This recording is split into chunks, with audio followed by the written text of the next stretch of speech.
15 फरवरी 2019 जमीन से हजारों किलोमीटर ऊपर अंतरिक्ष में भारत की थर्ड आई रॉ की एक हाई रिजोल्यूशन स्पाइस सैटेलाइट अपनी ऑर्बिट में घूम रही थी। अचानक एक एन्क्रिप्टेड कमांड अपलोड होती है। सैटेलाइट अपने पुराने पाथ से हटती है और उसका फोकस पाकिस्तान के खैबर पख्तूनख्वा इलाके के एक सुनसान पहाड़ी इलाके पर लॉक हो जाता है। यह जगह थी बालाकोट। नीचे जमीन पर भी कुछ अजीब हो रहा था। पठानी सूट पहने, चेहरे पर गमछा लपेटे दो आदमी इस पहाड़ी कैंप के इर्द गिर्द घूम रहे थे।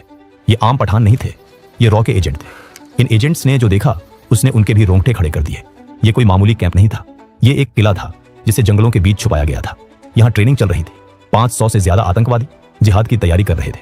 इंटेलिजेंस रिपोर्ट्स के मुताबिक ये वही जगह थी जहां कभी अजमल कसाब जैसे दरिंदों को ट्रेन किया गया था।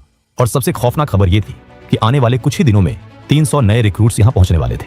रॉ एजेंट्स ने अपनी जान की बाजी लगाकर उस कैंप की चप्पे चप्पे की तस्वीरें ली। ये तस्वीरें और ग्राउंड इंटेल नई दिल्ली के रॉ हेडक्वार्टर में पहुंची। रॉ चीफ अनिल धस्माना समझ गए कि अगर इसे अभी नहीं रोका गया तो तबाही मचना तय था। इस इंटेल के मिलते ही भारत के इतिहास का सबसे बड़ा और सबसे खतरनाक कोवर्ट ऑपरेशन शुरू होने वाला था। यह था ऑपरेशन बंदर। 14 फरवरी 2019 भारत के इतिहास में यह दिन ब्लैक डे के नाम से दर्ज है। जम्मू श्रीनगर नेशनल हाईवे 44 दोपहर का वक्त सीआरपीएफ का काफिला जिसमें 78 गाड़ियां शामिल थीं अपने रास्ते पर आगे बढ़ रहा था। इन ट्रकों में बैठे थे हमारे 2500 जवान। उन्हें अंदाजा भी नहीं था कि अगले ही पल उनकी दुनिया हमेशा के लिए अंधेरे में डूबने वाली है। काफिला अभी 15 मिनट ही चला था कि एक कनेक्टिंग रोड से एक गाड़ी हाईवे पर आती है। यह गाड़ी नॉर्मल नहीं थी, इसमें 300 किलो RDX भरा हुआ था। सीआरपीएफ के ड्राइवर कुछ समझ पाते उससे पहले ही उस गाड़ी के ड्राइवर ने अपनी गाड़ी काफिले के एक बस से टकरा दी। एक तेज धमाका हुआ, इतना तेज कि कई किलोमीटर दूर तक जमीन हिल गई। आग का एक गुब्बारा आसमान में उठा और देखते ही देखते हमारे 40 बहादुर जवान वीर गति को प्राप्त हो गए। इस कायराना हमले की जिम्मेदारी ली पाकिस्तान में बैठे आतंकी संगठन जैश-ए-मोहम्मद ने। उसका लीडर मसूद अजहर, जो बहावलपुर में बैठकर भारत की तबाही के सपने देख रहा था, उसने सोचा था कि भारत हमेशा की तरह कड़ी निंदा करेगा, डोजियर देगा और चुप हो जाएगा। लेकिन वो भूल गया था कि ये 2019 का भारत है। वो भारत जो अब चुप नहीं बैठता, वो भारत जो घर में घुसकर मारता है। 19 फरवरी 2019 दिल्ली। पुलवामा हमले को 4 दिन बीत चुके थे। रॉ चीफ अनिल धस्माना सीधा प्रधानमंत्री नरेंद्र मोदी के रेजिडेंस पर पहुंचते हैं। मीटिंग रूम में पीएम मोदी के अलावा national security adviser Ajit Doval, defence minister और तीनों सेनाओं के प्रमुख मौजूद थे। पीएम मोदी की आंखों में वो दर्द था जो हर हिंदुस्तानी महसूस कर रहा था। उन्होंने आर्मी, नेवी और एयरफोर्स के चीफ्स से साफ शब्दों में कहा, बहुत हो गया। हर बार हम सब्र करते हैं और वो इसे हमारी कमजोरी समझते हैं। इस बार मुझे एक्शन चाहिए। तभी रॉ चीफ धस्माना ने प्रोजेक्टर पर बालाकोट कैंप की हाई रिजोल्यूशन सैटेलाइट इमेजेस दिखाई और कहा, सर, ये जैश का सबसे बड़ा ट्रेनिंग कैंप है। यहाँ मसूद अजहर का भाई और टॉप कमांडर्स मौजूद हैं। अगर हमने इसे हिट किया तो जैश को रिकवर होने में 10 साल लग जाएंगे। आर्मी चीफ ने कहा, सर, हमने उरी के बाद सर्जिकल स्ट्राइक की थी जमीन के रास्ते, लेकिन इस बार दुश्मन सतर्क है, पूरा बॉर्डर हाई अलर्ट पर है। तभी अजीत डोवाल ने कहा, अगर आज हम चुप रहे तो वो हमारी खामोशी को कमजोरी समझेंगे। वो फिर आएंगे, फिर हमारा खून बहाएंगे। इस बार हमें दुश्मन के दिमाग में खौफ पैदा करना होगा, ऐसा खौफ जो उनकी नस्लों को याद रहे। पीएम मोदी अपनी कुर्सी पर शांत बैठे थे। उन्होंने सबकी बात सुनी। कुछ पल के लिए कमरे में बिल्कुल सन्नाटा छा गया। फिर पीएम खड़े हुए। उन्होंने एयरफोर्स चीफ BS धनोआ की तरफ देखा और पूछा, चीफ, क्या आप तैयार हैं? एयर चीफ धनोआ ने बिना एक पल गंवाए कहा, सर, हम उनके लिए धरती पर ही नरक बना देंगे। पीएम ने एक गहरी सांस ली और कहा, गो अहेड, लेकिन याद रहे मुझे सिविलियंस का नुकसान नहीं चाहिए, सिर्फ आतंकी और उनके हैंडलर्स का सफाया होना चाहिए। इस एक डिसीजन ने ऑपरेशन को हरी झंडी दे दी थी। इस ऑपरेशन का नाम था ऑपरेशन बंदर। बंदर क्यों? क्योंकि रामायण में लंका को जलाने का काम हनुमान जी ने किया था और आज रात IAF की वानर सेना आतंकियों की लंका जलाने निकली थी। रॉ को काम पर लगाया गया। उन्हें ढूंढना था एक ऐसा टारगेट जो पाकिस्तान आर्मी का ना हो लेकिन आतंकियों का हो। एक ऐसा टारगेट जहां सिविलियंस ना मरे लेकिन टेरर का इंफ्रास्ट्रक्चर तबाह हो जाए। रॉ की इंटेलिजेंस फाइल से एक नाम निकल कर आया, जावा टॉप बालाकोट। खैबर पख्तूनख्वा के घने जंगलों में एक पहाड़ी के ऊपर जैश-ए-मोहम्मद का सबसे बड़ा ट्रेनिंग कैंप। वहां मसूद अजहर के भाई और टॉप कमांडर्स की मौजूदगी की खबर थी। यह LOC से 70 किलोमीटर दूर था। वहां तक पहुंचने का मतलब था पाकिस्तान के पूरे एयर डिफेंस सिस्टम को भेदना। पाकिस्तान को डर था कि भारत फिर से सर्जिकल स्ट्राइक करेगा, इसलिए उन्होंने अपनी पूरी फौज बॉर्डर पर लगा रखी थी। उन्हें सपने में भी अंदाजा नहीं था कि भारत इस बार जमीन से नहीं, आसमान से मौत बरसाएगा। प्लान सेट था, अब बारी थी एग्जीक्यूशन की। 20 से 24 फरवरी तक बेंगलोर में होने वाले एरो इंडिया शो को कैंसिल नहीं किया गया। दुनिया को दिखाने के लिए एयरफोर्स चीफ और बड़े ऑफिसर्स वहां पार्टियां अटेंड कर रहे थे, स्पीच दे रहे थे। मीडिया को लगा कि भारत शायद डिप्लोमेटिक प्रेशर बनाएगा, लेकिन असली एक्शन चल रहा था ग्वालियर एयरबेस पर। ग्वालियर में मिराज 2000 जेट्स का स्क्वाड्रन मौजूद था। अचानक ग्वालियर बेस को सील कर दिया गया। बहाना बनाया गया कि वहां कोई रूटीन इंस्पेक्शन है। पायलट्स को मोबाइल फोन यूज करने की मनाही थी।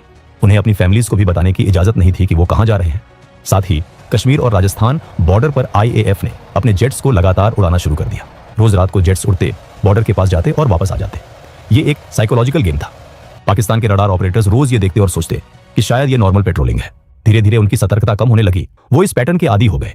आईएसआई के एजेंट्स जो भारत में फैले हुए थे वो भी कंफ्यूज थे। कोई सॉलिड इंटेल नहीं मिल रही थी। पायलट्स को क्रिस्टल मेज मिसाइल्स और स्पाइस 2000 बम्स के साथ ट्रेन किया गया। पायलट्स को क्रिस्टल मेज मिसाइल्स और स्पाइस 2000 बॉम्ब्स के साथ ट्रेन किया गया। स्पाइस 2000 एक ऐसा बॉम्ब जो बिल्डिंग की छत में छेद करता है, अंदर घुसता है और फिर फटता है ताकि बाहर का ढांचा खड़ा रहे लेकिन अंदर सब कुछ राख हो जाए। 26 फरवरी 2019 रात के 3 बज रहे थे। मौसम खराब था, बादल घने थे और बारिश हो रही थी। एयरफोर्स चीफ धनुआ दिल्ली के वॉर रूम में बैठे थे। उनके मन में एक ही डर था, क्या मौसम की वजह से मिशन कैंसिल करना पड़ेगा? लेकिन किस्मत भी बहादुरों का साथ देती है। बारिश रुक गई और कमांड मिलती है, टेक ऑफ। सबसे पहले आईएएफ ने कुछ जहाजों को बहावलपुर और लाहौर की तरफ भेजा। पाकिस्तानी रडार ऑपरेटर्स पैनिक में आ गए। उन्हें लगा इंडिया लाहौर पर अटैक करने वाला है। पाकिस्तान एयरफोर्स ने अपने जेट्स साउथ की तरफ भेज दिए। दुश्मन का ध्यान बढ़ते ही मिराज 2000 का मेन पैकेज चुपचाप नॉर्थ से हिमालयन वैलीज में नीचे उड़ते हुए बालाकोट की तरफ बढ़ा। ये टेरेन मास्किंग टेक्निक थी, पहाड़ों की आड़ में उड़ना ताकि रडार पकड़ ना सके। जैसे ही वो एलओसी के करीब पहुंचे, मिराजेस ने एल्टीट्यूड गेन किया, टारगेट लॉक किया और 5 स्पाइस 2000 बम्स रिलीज कर दिए।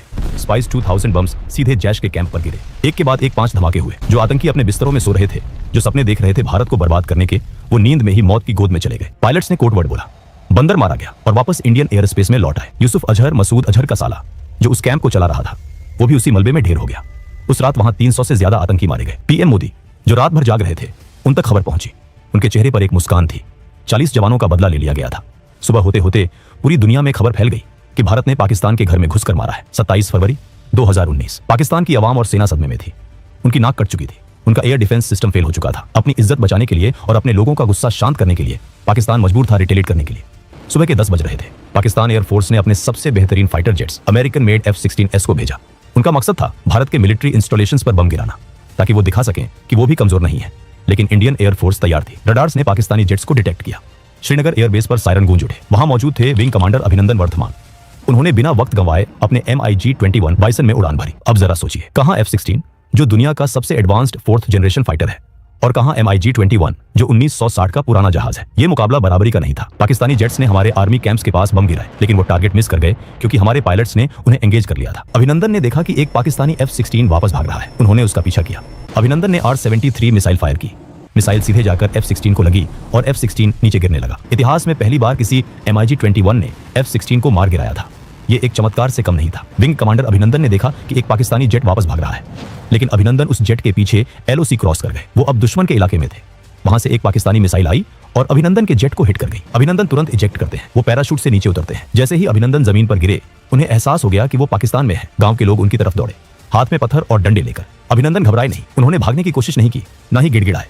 उन्होंने अपनी पिस्टल निकाली, हवा में फायर किया ताकि भीड़ दूर रहे, और अपने पास मौजूद सीक्रेट डॉक्यूमेंट्स को चबाना शुरू कर दिया ताकि दुश्मन के हाथ कोई सेंसिटिव जानकारी ना लगे। कुछ ही देर में पाकिस्तानी आर्मी वहां पहुंच गई और उन्हें कैप्चर कर लिया। पाकिस्तानी आर्मी के ऑफिसर्स ने अभिनंदन से सवाल पूछे, तुम्हारा मिशन क्या था, कौन सा जेट उड़ा रहे थे? लेकिन अभिनंदन ने शान से जवाब दिया, I am not supposed to tell you that. वहीं नई दिल्ली में पीएम मोदी ने हाई लेवल मीटिंग बुलाई। उनका संदेश साफ था, हमें हमारा पायलट वापस चाहिए, बिना किसी शर्त के और तुरंत। रॉ चीफ और NSA डोवाल ने अपनी चैनल्स एक्टिवेट की। उस रात भारत ने अपनी 9 मिसाइल्स को पाकिस्तान की तरफ एम कर दिया था। पृथ्वी और Agni missiles ready to fire mode में थी। इंडियन इंटेलिजेंस ने ISI चीफ को एक क्लियर मैसेज भेजा, अगर अभिनंदन को एक खरोंच भी आई तो हम पाकिस्तान का नक्शा बदल देंगे। ये मैसेज सुनते ही इस्लामाबाद में हाहाकार मच गया। पाकिस्तान के पार्लियामेंट में वहां के फॉरेन मिनिस्टर शाह महमूद कुरैशी के पांव कांप रहे थे। कुरैशी ने पार्लियामेंट में कहा, खुदा का वास्ता है, अभिनंदन को वापस भेज दो, वरना रात 9 बजे इंडिया अटैक कर देगा। 27 फरवरी की रात को US secretary of state Mike Pompeo को Indian foreign minister Sushma Swaraj का एक अर्जेंट कॉल आया। उन्होंने पोम्पियो से कहा, हमारे पास पक्की खबर है, पाकिस्तान अपनी न्यूक्लियर मिसाइल्स प्रिपेयर कर रहा है हमारे ऊपर हमला करने के लिए, और अगर उन्होंने ऐसा सोचा भी तो हम चुप नहीं बैठेंगे, हम भी तैयार हैं। अमेरिका, सऊदी अरब, UAE सबने पाकिस्तान पर प्रेशर डाला कि सिचुएशन को ठंडा करो और पायलट को वापस करो। साथ ही साथ इंडिया ने अपना रुख साफ कर दिया था, अगर हमारे पायलट को एक खरोंच भी आई तो बालाकोट तो बस ट्रेलर था, पिक्चर अभी बाकी है। इंडिया ने अपने नेवी शिप्स को कराची की तरफ मूव करना शुरू कर दिया था। मोदी सरकार ने क्लियर कर दिया था, नो नेगोशिएशन, पायलट वापस चाहिए बिना शर्त के। प्रेशर काम कर गया। 28 फरवरी को पाकिस्तान के PM इमरान खान ने पार्लियामेंट में खड़े होकर अनाउंस किया कि वो पीस जेस्चर के तौर पर अभिनंदन को रिहा कर रहे हैं। सच्चाई ये थी कि ये पीस जेस्चर नहीं, बल्कि डर था भारत की ताकत का। 1 मार्च 2019 वाघा बॉर्डर, हजारों लोग तिरंगा लिए खड़े थे। शाम का वक्त था जब विंग कमांडर अभिनंदन ने वो गेट क्रॉस किया। उनकी मूंछों का स्टाइल एक नेशनल सिंबल बन गया था। हमने दुश्मन के घर में घुसकर मारा भी और अपने बंदे को सुरक्षित वापस भी ले आए। बालाकोट एयर स्ट्राइक सिर्फ एक मिलिट्री ऑपरेशन नहीं था, ये एक स्टेटमेंट था, एक डिक्लेरेशन था